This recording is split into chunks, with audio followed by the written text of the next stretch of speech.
Hello friends, welcome to knowledge academy. आज हम मगध साम्राज्य पर चर्चा करेंगे। जैसा कि आगामी एग्जाम्स में देख रहे हैं कि एग्जाम्स का पैटर्न चेंज हो रहा है, पीटी से मेंस की ओर आ रहे हैं। अब हमारा बीपीएससी का टायर 4 एग्जाम में मेंस को इंक्लूड कर दिया गया है पेपर 2 के रूप में, जिसमें कि आपको सब्जेक्टिव के साथ आपको ऑब्जेक्टिव को कवर करना है, जो कि आपके आगामी एग्जाम्स में बहुत महत्वपूर्ण रहेगा। तो हम उसी पैटर्न की ओर चलते हैं।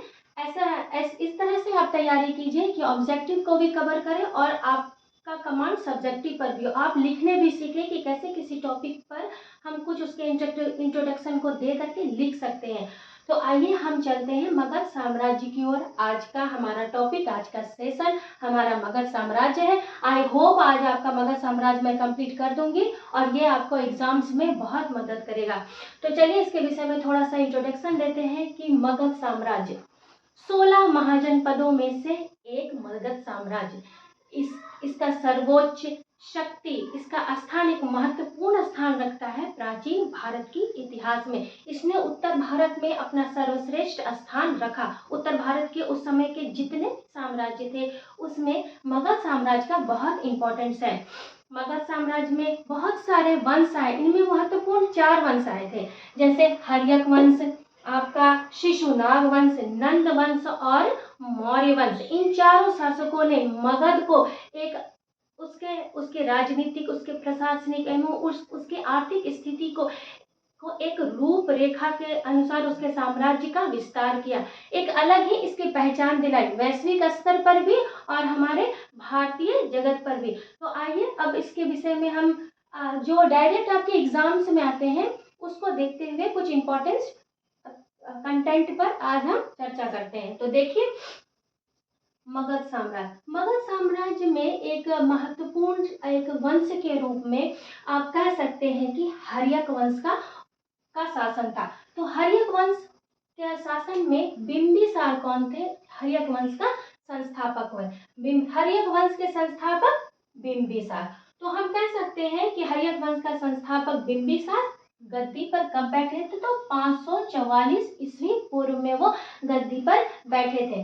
और उन्होंने शासन कितने वर्ष तक किया था? तो 52 वर्षों तक उन्होंने शासन किया। वो बौद्ध धर्म से संबंध रखते थे। वो किस धर्म से संबंध रखते थे?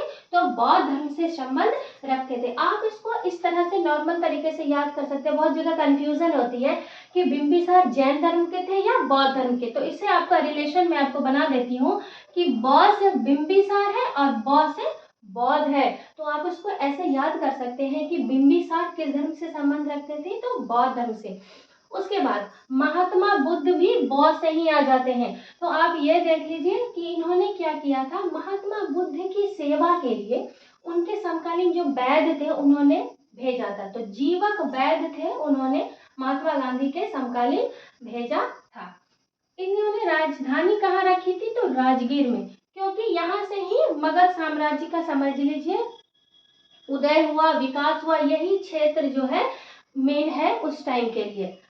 तो उनकी राजधानी कौन थी? तो राजगीर राजधानी थी। इन्होंने साम्राज्य विस्तार के लिए विवाह की नीति को अपनाया। इन्होंने 3 शादियां की, महाकौशला से, चेलना से और क्षेमा से। तो चेलना से एक पुत्र की प्राप्ति होती है जिसका नाम था अजात शत्रु। इस वंश को हम पितृहंता वंश के नाम से भी जानते हैं, क्योंकि इस वंश में पुत्र पिता की हत्या करके गद्दी पर बैठता है और शासन को आगे चलाता है। तो बिंबिसार के पुत्र कौन है? अजातशत्रु है। अजातशत्रु ने बिंबिसार की हत्या कर दी 493 में। कब कर दी? 493 में। तो इस प्रकार बिंबिसार 544 ईस्वी में गद्दी पे बैठते हैं और कब तक बैठते हैं? तो 493 ईस्वी पूर्व तक वो बैठते हैं। तो इस प्रकार बिंबिसार को अगर हम देखते हैं तो 2 इसमें आपके इसलिए आपको याद करने हैं। बिंबिसार 2-3 बात आप याद रखिए। गद्दी पर कब बैठे? 544 ईस्वी पूर्व में। बौद्ध धर्म से संबंधित थे। महात्मा बुद्ध, जीवक वैद्य, राजधानी राजगीर और पुत्र अजातशत्रु। और वो कब तक बैठे? तो 493 में। इतने कॉन्सेप्ट को आप अपने माइंड में फिट कीजिए। अब हम आते हैं अजातशत्रु उनके पुत्र की तरफ। अजातशत्रु का उपनाम कुनिक है, उन्हें कुनिक नाम से भी जानते हैं। अब अजातशत्रु जब पिता की हत्या करते हैं 493 में, तो सेम ईयर वो गद्दी पर बैठ जाते हैं 493 ईस्वी में। ये कुल 32 वर्षों तक इन्होंने शासन किया।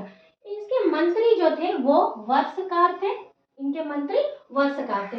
अब यहाँ पर एक आता है कि इनकी पत्नी जो थी चेलना, बिंबिसार की जो पत्नी थी चेलना और अजातशत्रु की माँ चेलना, इसकी मृत्यु हो जाती है, जिसके कारण वैशाली और मगध साम्राज्य में क्या हो जाता है, वो अलगाव हो जाता है, दूरी हो जाती है, युद्ध होने की संभावना होती है, वो अलग हो जाता है मगध से।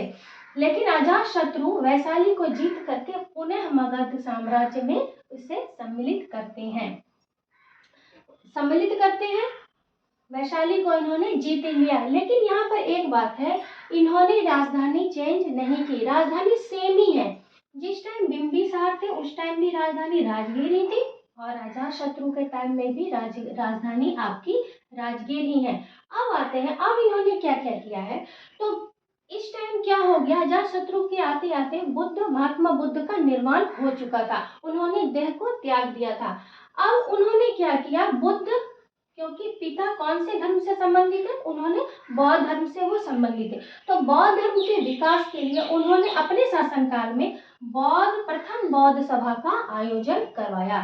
तो वो भी जगह आप याद रखिएगा राजगीर ही, क्योंकि यहाँ तक राजधानी चेंजेस नहीं हुई है, तो जगह राजगीर है। और कौन सी गुफा है, तो सप्तकर्णी गुफा।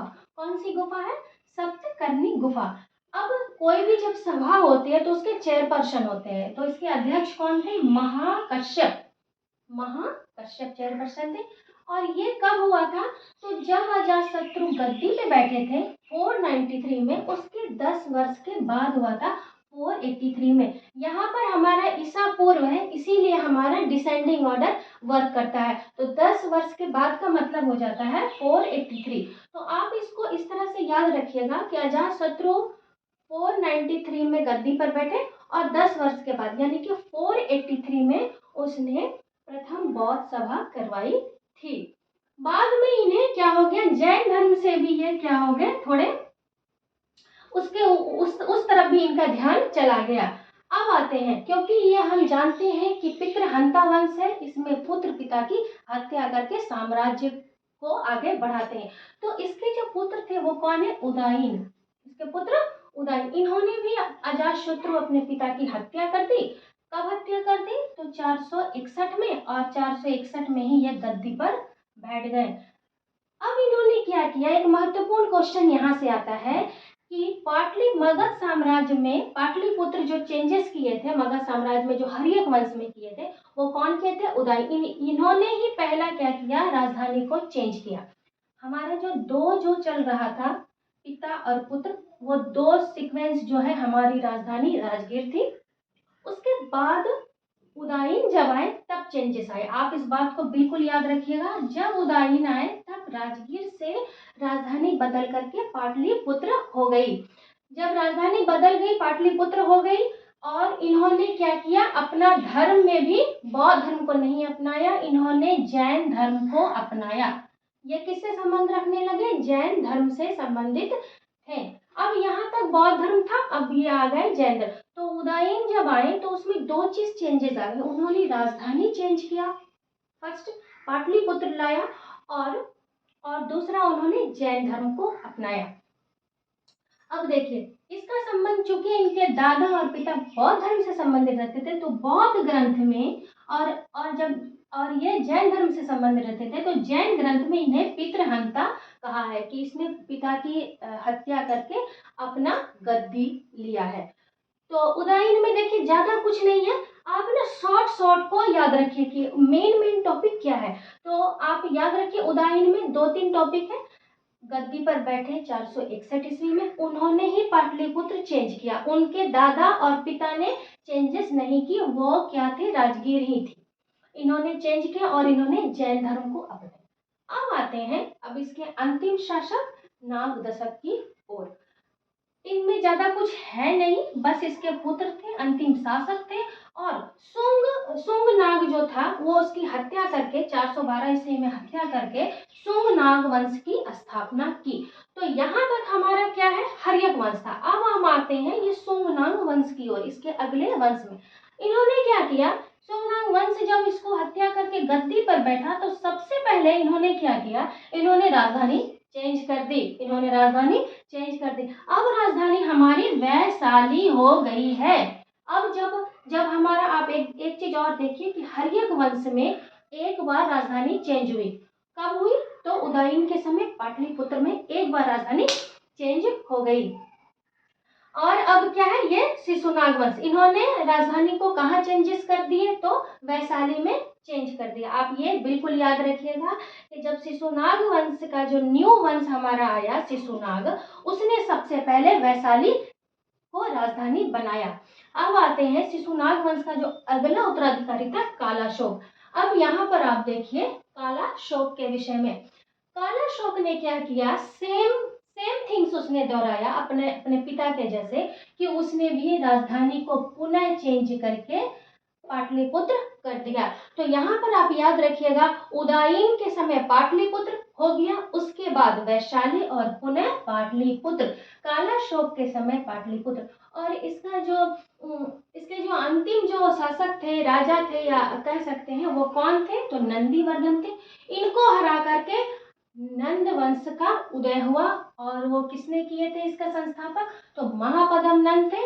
और नंद वंश का जो अंतिम शासक था वो कौन था, घनानंद, जो सिकंदर के समकालीन थे। और आपको याद होगा कि जब मेरा पहले का जो वीडियो है मौर्य साम्राज्य, वो उसको मैंने पूरा डिस्क्रिप्टिव में आपको मैंने वीडियो अपलोड कर दिया है, आप वहां से मौर्य साम्राज्य को देख सकते हैं और अपने पूरे कंफ्यूजन को क्लियर कर सकते हैं। आई होप आपको ये समझ में आ गई होगी। आप एक शॉर्ट लीजिए, ये आपके एग्जाम्स के लिए वेरी वेरी इंपॉर्टेंट है। एग्जाम में इससे एक या दो क्वेश्चंस आ ही जाते हैं, आप इसे अच्छे से समझिए और इसका एक अच्छे से स्क्रीनशॉट ले लीजिए। मैं साइड आ जाती हूँ।